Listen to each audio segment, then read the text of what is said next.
네이버에다가 성정길로 검색을 하시면 이건 제 프로필입니다. 저는 서울대 수학과, 그러니까 수리과학부가 수학과입니다. 수학과 졸업을 했고, 분당과 반포와 지금 전주에서 메이저 수학학원을 운영을 하고 있습니다. 제가 블로그에 글도 썼는데 블로그 가면 제 글이 있을 거예요. 제가 수학 강사하다 보니까 수학 관련된 질문들도 되게 많더라고요. 들어보시면 자녀분들 수학 공부하는데 큰 도움이 될 거라고 생각합니다. 이 링크 누르면 저희 수학학원 어디 있는지 뭐 그런 거 나옵니다. 궁금하신 분은 참고하시면 될 것 같고요. 저는 문제집도 되게 많이 썼어요. 이렇게 수학의 힘이라는 초등, 중등, 고등 문제집도 제가 집필하는데 적극적으로 참여를 했고요. 여기가 전주에 지금 제가 현재 있는 곳입니다. 저희 강의실인데 여기서 학생들을 가르치고 있습니다. 수학이 어렵죠.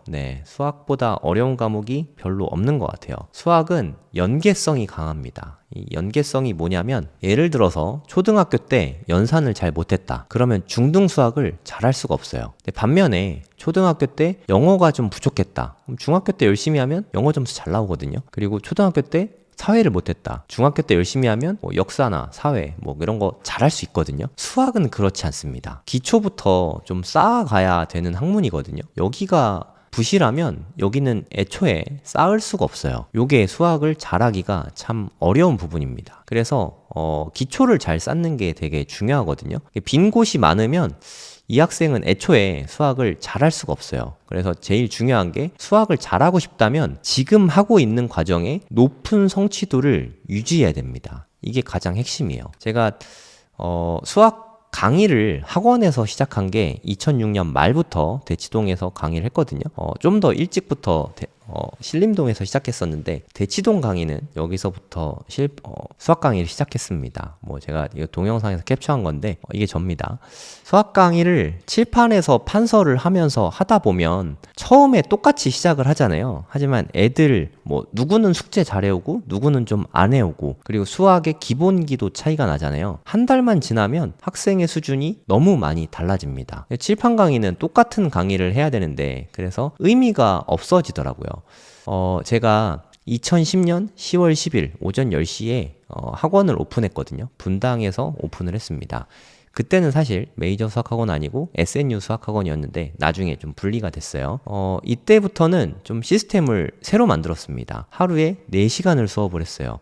지금은 뭐 4시간, 5시간 수업하는 학원들 많은데 이때는 그런 학원 없었거든요. 2시간 동안은 개별 진도해야 됩니다. 왜냐하면 다 같이 진도 나가는 칠판 강의를 하면 한 달만 지나도 애들 수준이 너무 많이 차이가 나거든요. 복습하기도 좀 어렵고 그래서 2시간 동안 개별 진도로 나가고 2시간은 테스트를 받습니다. 테스트가 저는 정말 중요하다고 생각해요. 왜냐하면 애들이 숙제를 해오잖아요. 뭐 예를 들어 뭐 센수학이다. 센수학 보고 나서 막 이렇게 책에다 풀거든요. 뭐 다 맞았다고 하거든요. 근데 얘가 진짜로 알고 풀었는지 모르고 풀었는지 알 수가 없잖아요.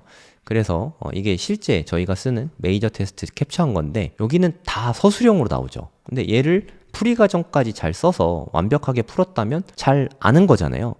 정확하게 검증이 가능합니다. 서술형 시험을 봐서 100점 맞았다. 너무 잘하는 학생이죠. 당연히 진도 나가면 됩니다. 근데 뭐 한 20문제인데 한 3, 4개 틀렸다. 그러면 한 80점대 정도 나오겠죠. 그러면 좀 실수도 좀 있고 하니까 이때는 재시험을 봅니다. 서술형 시험을 재시험을 보면요. 자연스럽게 1회독이 늘어납니다. 재시험을 보는 것만으로도 복습이 된다는 뜻이죠. 근데 만약에 70점도 안 된다. 뭐 한 65점 막 이렇게 나왔다. 이런 학생은 사실 그 단원을 솔직히 말해서 모르는 겁니다. 이런 경우에는 복습을 해야죠. 복습을 하면 처음에 할 때보다 학생들이 더 좋아해요. 복습시키면 싫어할 것 같잖아요, 애들이. 근데 푸는 거 또 풀면 뭐 예를 들어 처음 풀 때 3시간 걸렸다. 다시 풀면 2시간이면 다 풀거든요. 숙제하는데 걸리는 시간이 적게 들잖아요. 그래서 애들은 더 좋아합니다. 그리고 성취도도 더 높아지죠. 이렇게 공부하는 게 가장 핵심인 것 같아요. 그래서 수학을 잘하려면 가장 중요한 게 복습입니다. 이거는 잊지 않으시면 좋을 것 같아요. 근데 대부분의 경우에 수학을 어려워하는 이유가 알 것 같다. 요런 거구나. 아리까리 할 때 앞으로 또 진도를 나가거든요. 무슨 말이냐면 2차 방정식을 뭐 인수분해해서 이제 풀기 시작했어요. 그러면 이제 알 것도 같은데 하는 순간에 이번엔 근해 공식을 써서 풀게 되고요. 그다음 뭐 근과계수와의 관계를 쓰고 판별식을 쓰고 그다음에 또 2차 함수 넘어가고 뭐 이렇게 되거든요. 이거는 좀 알 것 같았는데 계속 나갈수록 앞에서 배운 게 계속 활용이 되거든요. 요게 아리까리하니까 그 뒤에 추가로 배우는 건 다 흔들리게 되는 거예요. 그래서 가면 갈수록 점점 더 어려워집니다. 이렇게 1년이 지나면 수학 자체가 되게 무서워지죠. 잘 모르는 상태로 1년 동안 진도를 나갔으니 얼마나 수학이 무섭겠습니까? 근데 반대로 내가 배운 과정까지만 완벽하게 이해하고 활용할 수 있다면 이게 가장 핵심이거든요. 내가 배운 데까지만 완벽하게 하면 됩니다. 그러면 그 뒤에 플러스 알파가 되면 새로운 내용만 숙지하면 다 따라갈 수 있는 거예요. 그러니까 무슨 말이냐면 내가 이제까지 배운 것들이 있잖아요. 그럼 거기에다가 뭐 고등학교 진도를 나가면 한 3개를 더 배웠다고 치면 이 추가로 배운 개념 3개가 이제까지 배운 모든 개념들과 결합을 하면서 새로운 문제를 만들거든요. 그런데 앞에 게 몰라서 새로운 개념 3개를 알아도 앞에 걸 모르면 그래서 수학을 잘할 수가 없습니다. 이게 바로 연계성이에요. 가령 1차 함수를 잘 못하는 학생이 2차 함수를 잘하는 거는 당연히 불가능하겠죠. 함수를 모르는 학생이 1차 함수를 잘할 수가 없겠죠. 그래서 앞에 거를 탄탄하게 해두고 그 뒤로 진도를 나가는 게 가장 중요해요. 되게 단순한 원리지 않습니까? 잘할 때까지 복습하고 완벽하게 됐을 때 진도를 나가면 된다. 너무 쉬운 공부 방법인데 실제로 이렇게 공부하는 학생은 전교 최상위권 학생들만 이렇게 합니다. 저도 대치동에서도 강의하고 반포에서도 강의하는데 아무리 학군지라고 해도 전교 최상위권 학생들을 제외하고는 내가 배운 데까지 완벽하게 이해하는 학생이 거의 없다고 보시면 됩니다. 이게 중학교 때까지는 별로 표시가 안 나거든요. 좀 부족한 부분이 있어도 그냥 90점대 정도 맞을 수 있거든요. 학교 시험이 쉬운 학교는 더더욱 그렇습니다. 그리고 운 좋으면 100점도 맞아요. 교과서만 잘 풀었더니 100점 나왔다. 뭐 그런 학교들도 있거든요. 하지만 고등학교에 가서 그렇게 되는 경우는 없습니다. 중학교 때 이 부족한 부분이 고등학교 때 새로 배운 거랑 다 연계해서 다시 시험에 나오거든요. 잘할 수가 없어요. 그리고 무엇보다 시간이 엄청 모자랍니다. 고등학교 가서 시험 시간이 남는다. 그건 진짜 잘하는 학생이에요. 그리고 이런 이야기 되게 많이 합니다. 시간이 부족해요. 실수가 많아요. 이게 뭐 실수가 많은데 어떻게 고쳐야 될까요? 시간이 부족한데 어떻게 고쳐야 될까요? 뭐 방법이 여러 가지가 있는 게 아니라 방법은 딱 하나입니다. 복습을 누가 더 완벽하게 했냐, 거기에서 판가름이 나거든요. 가령 아까 고등학교 수학시험을 보면 시간이 부족하다고 했잖아요. 그게 시간이 부족할 수밖에 없는 게 한 20문제, 20 몇 문제를 50분 안에 풀거든요. 그러면 어려운 문제를 푸는데 한 20분을 풀어야 되니까 한 문제에 거의 1분꼴로 풀어야 돼요. 문제를 읽고 어떻게 해야지 생각하고 하는 순간 시간은 다 날아간다고 생각하시면 돼요. 그럼 어떻게 해야 되냐? 문제를 다 외우다시피 복습을 해야 됩니다. 다 아는 문제만 나와야 돼요. 다 아는 문제이니까 나는 시험 시간에 쓰기만 해야 됩니다. 그렇게 했을 때 풀 수 있는 시간이 50분이에요. 답안지 마킹도 해야 되니까. 그래서 이렇게 되려면 복습을 진짜 많이 해야 됩니다. 저는 고등 수학이면 그래도 한 권의 교재를 완벽하게 하려면 적어도 한 5번 이상은 해야 된다고 보고요. 저는 제가 실제로 고1 때, 중3 때부터 고1 때까지 공부한 실력 정석 공부한 게 13번을 복습했습니다. 나중에는 그게 다 외워졌어요. 네, 그 덕분에 저는 어렸을 때 공부 잘할 수 있었다고 생각하거든요. 제가 엄청 멍청해서 그런 게 아니라 이렇게 하면 어떻게 물리적으로 한 달 푸는데 한 번 푸는데 한 2달 걸리는데 13번 어떻게 푸냐. 처음에는 2달 걸리잖아요. 그 다음에 풀면 한 달 걸리고요. 그 다음에 풀 때는 한 2주에서 3주밖에 안 걸리고요. 그 다음 풀 때는 일주일에 한 권이 끝납니다. 실력 정석을 풀어도 이렇게 되거든요. 일주일에 한 권을 푼다는 얘기는 거의 다 문제를 외워서 푼다는 뜻이거든요. 문제를 완벽하게 외워서 푼다는 건 능숙하다는 얘기죠. 네, 여기에 썼는데 복습만이 유일한 방법이고 복습을 많이 하면 아는 것에서 그치지 않고 능숙한 것이 됩니다. 수학을 잘하려면 능숙해져야 돼요. 이게 가장 핵심입니다. 내가 그 개념을 단순히 아는 게 아니라 그걸 활용해서 내 마음대로 자유자재로 쓸 수 있어야 됩니다. 그렇게 되는 게 가장 중요하다고 보시면 됩니다. 교재를 처음 풀자마자 술술술 푸는 학생 있거든요? 있어요. 그리고 한 단원 보통 한 100문제에서 한 200문제 되는데 한 단원을 풀었는데 한 문제 틀릴까 말까 하다. 그런데 10번 복습해야 되냐? 이러면 뭐 10번 복습할 필요가 없죠. 수학을 잘하는 학생이고 해당 단원은 완전히 이해했으니까. 이런 경우에도 10번 복습을 굳이 할 필요는 없습니다. 근데 이런 학생 거의 없죠. 네, 보통의 경우에 한 100문제 된다 하면 처음 풀 때 보통 한 20문제에서 30문제 틀리거든요. 근데 이걸 공부했다고 오답만 하고 넘어갑니다. 다음 단원으로. 이러면 공부를 잘할 수가 없어요. 한 100문제 풀 때 그래도 한 두세 문제 이내로 틀리면 그 정도 되면 진도 나가도 되는데 그게 아니라면 2, 30문제씩 틀리는 그런 학생이라면 복습은 필수입니다. 선택이 아니라. 수학 때문에 고민이시라면 다른 교재로 바꾸지 마시고요. 진도 나가지 마시고 그 단원을 술술술 풀 수 있을 때까지 복습이 필수입니다. 네, 저는 10번까지 복습했다고 말씀드렸잖아요.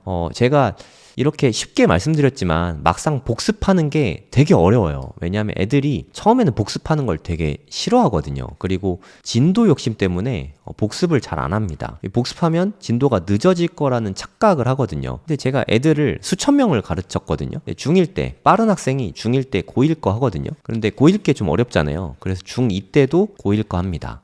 중3 때 되면 중3 거랑 고1 거랑 좀 흡사한 게 많으니까 고1 거를 또 복습을 합니다. 그리고 고1이 되면 시험 봐야 되잖아요. 그래서 고1 때 또 고1 거 합니다. 그래서 고1 것만 4년을 합니다. 진도는 언제 나갑니까? 이게 현실이에요. 정말 이렇습니다. 진도 빨리 나가는 학생들 보면 특히나 영재고 준비한다 그래서 진도 엄청 빨리 나가거든요. 초등학교 5학년, 6학년 때 진도 엄청 빨리 나가는 학생이 고1 거를 이쯤 하거든요. 수박 겉핥기식으로 살짝 보는 거죠. 중등 것도 그냥 대충 보는 거고. 이 학생들은 정말 뛰어난 학생들은 이것도 다 잘할 수 있지만 그런 학생은 극소수고요. 대부분의 보통의 학생들은 수학을 되게 두려워하게 됩니다. 이게 현실이에요. 그래서 제가 제안드리고 싶은 건 중1 때다. 그냥 중1 거 완벽하게 하고 중2 거 완벽하면 하고 불완벽하면 완벽하지 않으면 다시 복습하고 여기까지 완벽하게 됐다. 그럼 중3 거 하고 이러면 오히려 중학교 1학년 때 중1, 중2, 중3 거 다 끝나거든요. 중2 때는 고1 거 완벽하게 하고 이런 식으로 하면 중등 과정 내에 고3 거까지 다 끝낼 수 있거든요. 오히려 복습을 많이 하는 학생이 진도가 더 빠릅니다. 네, 되게 아이러니하죠. 네, 제가 학생들 수천 명 가르쳤다고 말씀드렸잖아요. 공부가 안 돼 있고 빈 곳이 많으면 진도가 안 나가집니다. 수학이 두려워지고요. 복습을 해서 완벽해지면 그 다음에 진도를 나가셔야 됩니다. 저는 이렇게 해서 제가 가르친 학생들 100점 맞은 학생 정말 너무너무 많습니다. 제가 어디에서 수업을 하든 항상 저희 반 애들이 100점 맞은 학생 가장 많았어요. 한 번은 샛별중학교 학생들이었던 것 같은데 샛별중학교 3학년 학생들이 저희 반에 한 10명 있었거든요. 네, 시험을 봤는데 10명 중에서 9명이 100점을 맞았어요. 저도 되게 놀랬거든요. 10명 중에 9명 100점 맞는 건 거의 있을 수 없는 일입니다. 그 학생들이 다 잘하는 반도 아니고 보통 반 학생들이었거든요. 또 한 번은 중2였어요. 이 학생은 30점대 수학 점수를 받던 학생이었어요. 그러니까 수학을 거의 한 적이 없던 거죠. 근데 너무 다행이었던 건 연사는 잘하더라고요. 그러니까 초등학교 때까지는 수학 잘했대요. 그래서 그 학생이 중학교 오면서 대수를 거의 잘 모르더라고요. 그래서 중2였지만 중1 거 대수부터 다시 했거든요. 문자화식부터 좀 잘 모르는 것 같아서 그렇게 했더니 부족한 부분을 채운 거죠. 중1 대수를 채우고 그 다음에 중2 걸 했더니 3개월 만에 85점까지 올랐습니다. 한 50점 올랐어요. 이렇게 오르는 케이스는 흔치 않은데 30점대 학생도 흔치 않잖아요. 이게 다 복습을 통해서 만들어진 겁니다. 기적 같은 얘기로 들릴 수 있겠지만 정말 제가 너무 많은 학생을 가르치다 보니까 수많은 사례들이 있습니다. 고등학교 주요 교재들, 실력 정석이든, 자이스토리든, 센수학이든, 이런 주요, 정말 중요한 교재들은 저는 10번 이상 복습해야 된다고 생각합니다. 유능한 학생들은 3번에서 5번만 복습해도 되지만, 그런 학생은 극소수라고 생각하시면 될 것 같아요. 10번 이상 복습을 하잖아요? 그러면 수학 때문에 힘들다. 이런 말은 잘 안 나옵니다. 그럼 여기에 필요한 거는 전 2가지라고 생각하거든요. 시간 투자를 많이 해야죠. 네, 그리고 추가로 하나 더 하자면 겸손해야 됩니다. 겸손한 학생만 10번을 복습할 수 있어요. 거만한 학생은 실수가 많습니다. 왜냐하면 복습을 잘 안 하거든요. 네. 혹시나 네, 저한테 수학을 배우고 싶으신 분은 저는 지금 전주에 있습니다. 전주 에코시티 쪽에 있고요. 네, 포레나 상가에 있습니다. 제가 모든 수업을 다 직접 다 합니다. 선생님이 저 혼자거든요. 상담 문의하실 분은 이쪽으로 연락 주시면 되고요. 혹시나 부재 중이 시에는 문자 부탁드리겠습니다. 기초가 정말 중요하죠. 네, 수학 잘하시는 분들은 다 이해하실 거예요. 수학 공부에 시간을 진짜 많이 투자해야 돼요. 10시간을 공부하는데 국영수 사과를 2시간씩 하면 아마 수학 빼고 다른 건 다 잘할 거예요. 10시간을 공부하면 수학 공부하는데 한 6시간은 투자해야 됩니다. 나머지 4시간 동안 국어, 영어, 과학, 사회를 다 해야죠. 네. 아이가님 감사합니다. 네, 고맙습니다. 이호님. 그래서 문제집을 책에다 풀면 안 됩니다. 문제집 푸실 때 1번 어쩌고 있고 2번 어쩌고 있고 있잖아요. 책에다 풀면 한 번 풀고 끝이잖아요. 책에다 푸는 순간 복습은 포기한 겁니다. 반드시 노트에 풀어야 돼요. 노트에 풀고 또 답만 쓰는 학생이 있거든요. 답은 강력한 힌트가 됩니다. 그래서 책에는 맞았는지 틀렸는지 이것만 표시해야 돼요. 모든 문제는 다 노트에만 풀어야 됩니다. 저희 둘째 아들이 초등학교 5학년 학생이거든요. 초5인데 노트에 씁니다. 모든 문제를 다 노트에 풀고 있어요. 저희 초등학교 5학년 둘째 아들하고 같이 공부한 게 이제 2년 하고 2달 정도 됐거든요. 네, 2024년 제가 그 유럽 여행 갔다 와서부터 같이 공부했거든요. 4월 11일부터 했는데 지금 2년 하고 한 2개월 정도 된 거죠. 근데 하루에 3장씩 했는데 그러니까 초3 거부터 시작했어요. 2년 하고 2달 됐는데 지금 중2 2학년 1학기 거 네, 지금 막 시작했거든요. 복습 다 하면서 한 겁니다. 하루에 3장씩만 꾸준히 해도 진도가 이렇게 빠를 수 있다는 거죠. 네. 저도 제 메이저 수학학원에 저희 아들들도 옵니다. 네, 제가 직접 가르치고 있어요. 중학교 때 수학을 포기하셨다고요? 초등부터 하면 너무 오래 걸리니까요. 일단 제가 제안 드리고 싶은 건 중학교 1학년 1학기 걸 해보세요. 해봤는데 너무 많이 틀린다 하시면 초등학교 6학년 1학기 것만 하면 충분합니다. 뭐 초등학교 1학년부터 할 필요는 없어요. 이게 제가 애들 가르치는 방법이거든요. 그러니까 만약에 뭐 고1이 왔는데 중학교 때부터 다 비어있다, 하나도 모른다 하면 중학교 1학년 1학기 거를 한번 풀려보면 됩니다. 그럼 대수가 무너졌으면 얘도 안 되거든요. 그러면 초 6학년 1학기 거부터 하면 돼요. 요거 2개로 테스트를 해보시고 술술 풀리면 그냥 중학교 거부터 하시면 됩니다. 무슨 뜻인지 아시겠죠? 초1 거부터 하실 필요는 없어요. 네, 40대인데 뭐 한이 남았으면 공부하실 수 있죠. 네, 따님 태어나신다고요? 네, 그것만 좀 기억하시면 됩니다. 복습을 철저히 잘 시켜야겠다. 그리고 하루에 한 3장 정도면 충분하다. 네, 요것도 좀 기억하시면 좋을 것 같아요. 너무 일찍 시킬 필요는 없고요. 제 생각에 한 초3 정도면 네, 수학 공부를 좀 시켜도 될 것 같아요. 근데 뭐 요즘에 7살, 초1 이때부터 시키기도 하는데 저는 놀이가 되게 중요하다고 생각하거든요. 7세, 뭐 6세, 7세 뭐 요럴 때는 놀이를 좀 많이 해야 돼요. 그러면 지능이 되게 높아지거든요. 그리고 좀 가급적이면 자연에서 노는 게 좋습니다. 뛰놀아야 돼요. 네, 그 부분이 되게 중요한 부분이라고 생각합니다. 네, 여기서 오늘 방송 마무리하도록 하겠습니다.